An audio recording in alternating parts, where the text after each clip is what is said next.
So basically what I did was I tried pressing this hub on, okay, and it got to about 3/4 of an inch, and it binded, okay. So I took it back off, and I looked at the marks, and I measured, and I was getting anywhere from 15,331 to 15,333, okay, and that's taking multiple measurements and marking them. Now, I've been polishing the crankshaft with 600 and some very light motor oil mixed with WD-40. So basically, I am taking this down to where the hole, where I can get as close as I can to 31 10/10, where it was measuring before, 31. I'm not going to mark those areas. Where it's at 32, I'm going to mark them with a Sharpie so I know where to sand. I have it marked, and you can see where I took my measurements. The zeros means at 52, X's are at 53, and where you see nothing is 51. It's going to take some finesse, but I'm going to hit the X's only. Okay, it's very important you hit the X's only because those are the high spot, the very high spots. You can see the O's around it. When I hit the X, those will come down. Might as well get some of the polishing video in. It was high over on the tip here. Now, if you're grabbing it like this, its tightest spot is going to be here. So you want to line the X's up with that. And I think that's about it. Let's see where this gets me.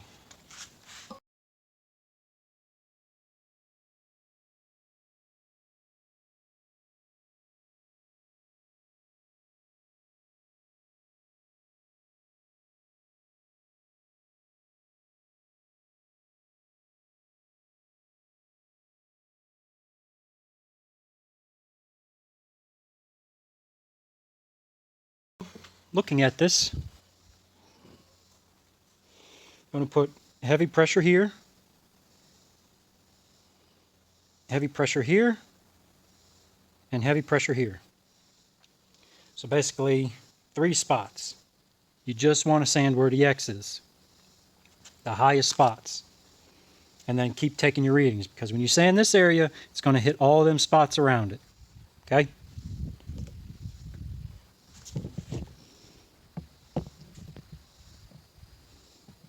When you put pressure there, it's going to hit all these spots around it. Rinse and repeat, rinse and repeat. These are the highest spots right now. Okay? Everything else is 31. Anywhere I measure it, it comes out to 31, 31, 31, everywhere around. These are the only 32s. I'm going to get to sanding these, and when I get everything at 31, I'm going to try and press on that hub. And just in case I didn't explain it earlier, when I'm sanding, if you're holding it in the middle, it's going to do the middle. So what I do is I sand in the middle, and then I hold the end here, and I sand near the tip, and then I grab it here, and I sand near the center. Okay? That hits the 3 spots. There it is.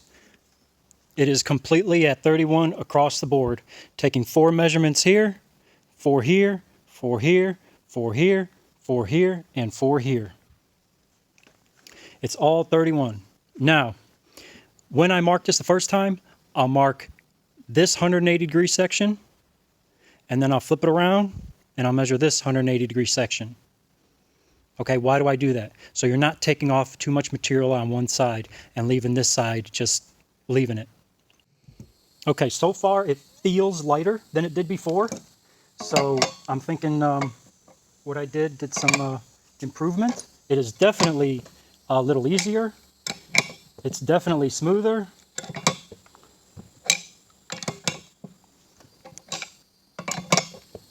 It's getting a little tighter, of course.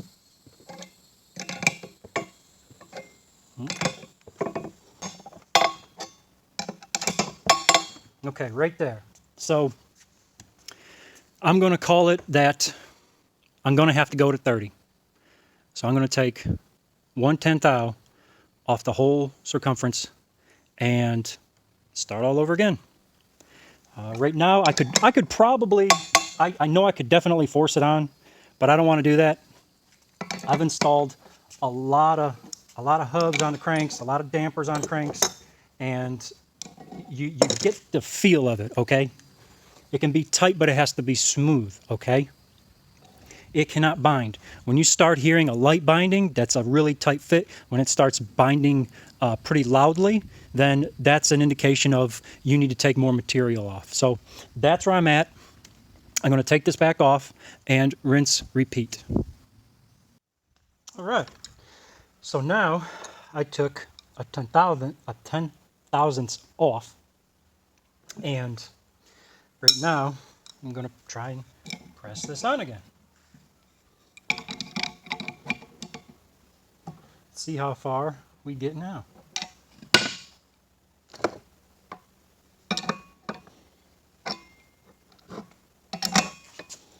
Oh, well, it's definitely easier.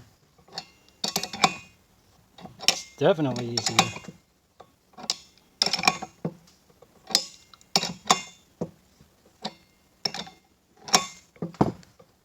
It's getting a little tighter.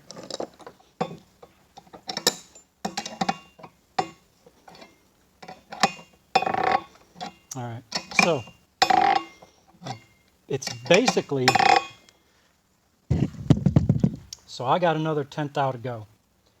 And I think after I do the 10th thou, it'll go on no problem. Just based on how it's been reacting.